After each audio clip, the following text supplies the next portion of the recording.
Un type était arrivé ici. Il avait un trou au rein, comme ça, tu vois. Le grand-père lui avait ouvert, il l'avait fait partir là, derrière, à travers un champ de maïs. Et après, il était passé à Ramitz, au-dessus de chez Jeannette Ananos nous Et les plonge chiens dans la des guerre Allemands, c'était 39-45 en vallée de Barétous et en Soule. Son livre raconte l'histoire des résistants, des évadés de France à cette période. Des témoignages, des enquêtes qui ont conduit l'auteur à refaire le chemin emprunté par ces personnages.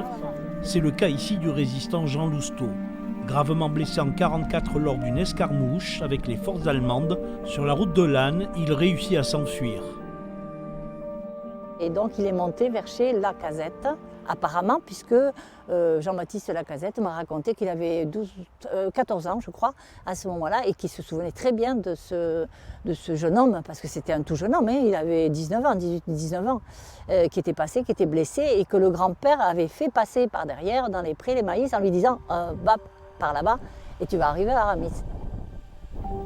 Finalement recueilli et soigné à Oloron, il passera le reste de la guerre dans la clandestinité.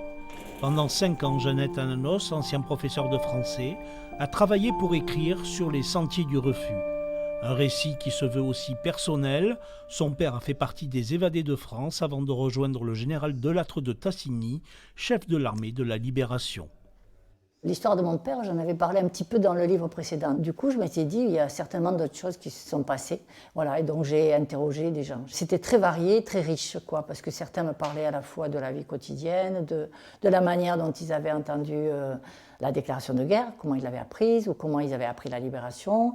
Et puis ils m'ont parlé des prisonniers, parce qu'il y a eu beaucoup de prisonniers faits pendant la drôle de guerre, 39-40.